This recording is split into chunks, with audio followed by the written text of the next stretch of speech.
अध्याय 1 कुरुक्षेत्र के युद्ध स्थल में सैन्य निरीक्षण।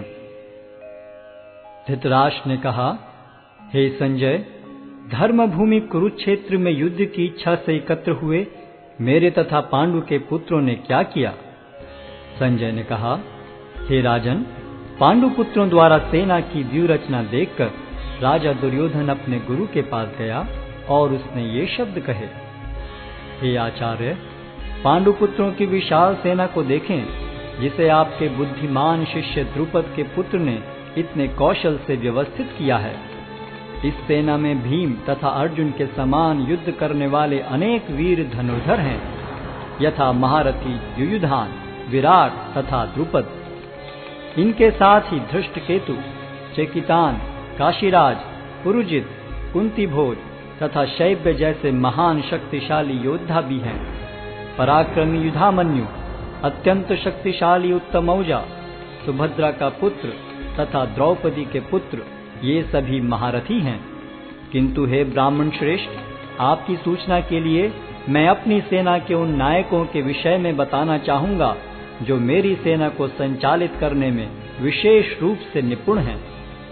मेरी सेना में स्वयं आप, भीष्म, कर्ण, कृपाचार्य, अश्वत्थामा, विकर्ण तथा सोमदत्त का पुत्र भूरिश्रवा आदि हैं, जो युद्ध में सदैव विजयी रहे हैं। ऐसे अनेक वीर भी हैं जो मेरे लिए अपना जीवन त्याग करने के लिए उद्यत हैं। वे विविध प्रकार के हथियारों से सुसज्जित हैं और युद्ध विद्या में निपुण हैं।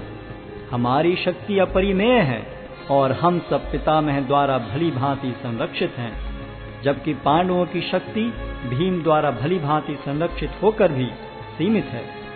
अतएव सैन्य व्यूह में अपने अपने मोर्चों पर खड़े रहकर आप सभी भीष्म पितामह को पूरी सहायता दें। तब कुरुवंश के वयोवृद्ध परम प्रतापी एवं वृद्ध पितामह ने सिंह गर्जन की सी ध्वनि करने वाले अपने शंख को उच्च स्वर में बजाया, जिससे दुर्योधन को हर्ष हुआ। तत्पश्चात शंख, नगाड़े, बिगुल, तुरही तथा सिंह सहसा एक साथ बज उठे। वह समवेत स्वर अत्यंत कोलाहलपूर्ण था। दूसरी ओर से श्वेत घोड़ों द्वारा खींचे जाने वाले विशाल रथ पर आसीन कृष्ण तथा अर्जुन ने अपने अपने दिव्य शंख बजाए। भगवान कृष्ण ने अपना पांचजन्य शंख बजाया, अर्जुन ने देवदत्त शंख तथा अति भौजी एवं अति मानवीय कार्य करने वाले भीम ने पौंड्र नामक भयंकर शंख बजाया। हे राजन, कुंती पुत्र राजा युधिष्ठिर ने अपना अनंत विजय नामक शंख बजाया तथा नकुल और सहदेव ने सुघोष एवं मणिपुष्पक शंख बजाए। महान धनुर्धर काशीराज, परम योद्धा शिखंडी, धृष्टद्युम्न, विराट, अजय सात्यकी, द्रुपद, द्रौपदी के पुत्र तथा सुभद्रा के महाबाहु पुत्र आदि सबों ने अपने अपने शंख बजाए। इन विभिन्न शंखों की ध्वनि कोलाहल पूर्ण बन गई, जो आकाश तथा पृथ्वी को शब्दायमान करती हुई धृतराष्ट्र के पुत्रों के हृदय को विदीर्ण करने लगी। उस समय हनुमान से अंकित ध्वजा लगे रथ पर आसीन पांडु पुत्र अर्जुन अपना धनुष उठाकर तीर चलाने के लिए उद्यत हुआ। हे राजन, धृतराष्ट्र के पुत्रों को व्यूह में खड़ा देखकर अर्जुन ने श्री कृष्ण से ये वचन कहे। अर्जुन ने कहा, हे अच्युत, कृपा करके मेरा रथ दोनों सेनाओं के बीच ले चलें, जिससे मैं यहाँ उपस्थित युद्ध की अभिलाषा रखने वालों को और शस्त्रों की इस महान परीक्षा में जिनसे मुझे संघर्ष करना है उन्हें देख सकूं। मुझे उन लोगों को देखने दीजिए जो यहाँ पर धृतराष्ट्र के दुर्बुद्धि पुत्र दुर्योधन को प्रसन्न करने की इच्छा से लड़ने के लिए आए हुए हैं। संजय ने कहा, हे भरतवंशी, अर्जुन द्वारा इस प्रकार संबोधित किए जाने पर भगवान कृष्ण ने दोनों दलों के बीच में उस उत्तम रथ को लाकर खड़ा कर दिया।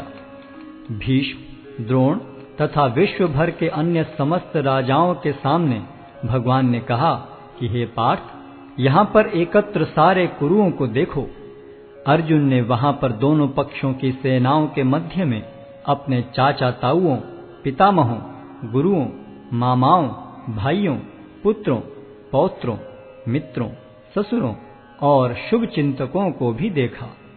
जब कुंती पुत्र अर्जुन ने मित्रों तथा संबंधियों की इन विभिन्न श्रेणियों को देखा तो वह करुणा से अभिभूत हो गया और इस प्रकार बोला।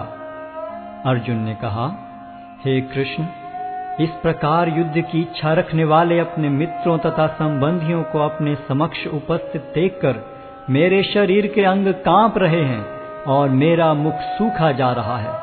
मेरा सारा शरीर कांप रहा है, मेरे रोंगटे खड़े हो रहे हैं, मेरा गांडी धनुष मेरे हाथ से सरक रहा है और मेरी त्वचा जल रही है। मैं यहाँ अब और अधिक खड़ा रहने में असमर्थ हूँ। मैं अपने को भूल रहा हूँ और मेरा सिर चकरा रहा है। हे कृष्ण, मुझे तो केवल अमंगल के कारण दिख रहे हैं। हे कृष्ण, इस युद्ध में अपने ही स्वजनों का वध करने से न तो मुझे कोई अच्छाई दिखती है और न मैं उससे किसी प्रकार की विजय, राज्य या सुख की इच्छा रखता हूँ। हे गोविंद, हमें राज्य, सुख अथवा इस जीवन से क्या लाभ, क्योंकि जिन सारे लोगों के लिए हम उन्हें चाहते हैं वे ही इस युद्ध भूमि में खड़े हैं। हे मधुसूदन, जब गुरुजन, पितृगण, पुत्रगण, पितामह, मामा, ससुर, पौत्रगण, साले तथा अन्य सारे संबंधी अपना अपना धन एवं प्राण देने के लिए तत्पर हैं और मेरे समक्ष खड़े हैं, तो फिर मैं इन सब को क्यों मारना चाहूंगा, भले ही वे मुझे क्यों न मार डालें। हे जीवों के पालक, मैं इन सबों से लड़ने को तैयार नहीं, भले ही बदले में मुझे तीनों लोग क्यों न मिलते हों। इस पृथ्वी की तो बात ही छोड़ दें। भला धृतराष्ट्र के पुत्रों को मारकर हमें कौन सी प्रसन्नता मिलेगी। यदि हम ऐसे आतताइयों का वध करते हैं तो हम पर पाप चढ़ेगा। अतः यह उचित नहीं होगा कि हम धृतराष्ट्र के पुत्रों तथा उनके मित्रों का वध करें। हे लक्ष्मीपति कृष्ण, इससे हमें क्या लाभ होगा और अपने ही कुटुंबियों को मारकर हम किस प्रकार सुखी हो सकते हैं। हे जनार्दन, यद्यपि लोक से अभिभूत चित्त वाले ये लोग अपने परिवार को मारने या अपने मित्रों से द्रोह करने में कोई दोष नहीं देखते, किंतु हम लोग जो परिवार के विनष्ट करने में अपराध देख सकते हैं, ऐसे पाप कर्मों में क्यों प्रवृत्त हों। कुल का नाश होने पर सनातन कुल परंपरा नष्ट हो जाती है और इस तरह शेष कुल भी अधर्म में प्रवृत्त हो जाता है। हे कृष्ण, जब कुल में अधर्म प्रमुख हो जाता है तो कुल की स्त्रियां दूषित हो जाती हैं और स्त्रीत्व के पतन से हे वृष्णिवंशी अवांछित संतानें उत्पन्न होती हैं। अवांछित संतानों की वृद्धि से निश्चय ही परिवार के लिए तथा पारिवारिक परंपरा को विनष्ट करने वालों के लिए नारकीय जीवन उत्पन्न होता है। ऐसे पतित कुलों के पुरखे गिर जाते हैं, क्योंकि उन्हें जल तथा पिंडदान देने की क्रियाएं समाप्त हो जाती हैं। जो लोग कुल परंपरा को विनष्ट करते हैं और इस तरह अवांछित संतानों को जन्म देते हैं, उनके दुष्कर्मों से समस्त प्रकार की सामुदायिक योजनाएं तथा पारिवारिक कल्याण कार्य विनष्ट हो जाते हैं। हे प्रजापालक कृष्ण, मैंने गुरु परंपरा से सुना है कि जो लोग कुल धर्म का विनाश करते हैं वे सदैव नरक में वास करते हैं। ओह, कितने आश्चर्य की बात है कि हम सब जघन्य पाप कर्म करने के लिए उद्यत हो रहे हैं। राज्य सुख भोगने की इच्छा से प्रेरित होकर हम अपने ही संबंधियों को मारने पर तुले हैं। यदि शस्त्रधारी धृतराष्ट्र के पुत्र मुझ निहत्थे तथा रणभूमि में प्रतिरोध न करने वाले को मारें तो यह मेरे लिए श्रेयस्कर होगा। संजय ने कहा, युद्ध भूमि में इस प्रकार कहकर अर्जुन ने अपना धनुष तथा बाण एक ओर रख दिया और शोक संतप्त चित्त से रथ के आसन पर बैठ गया।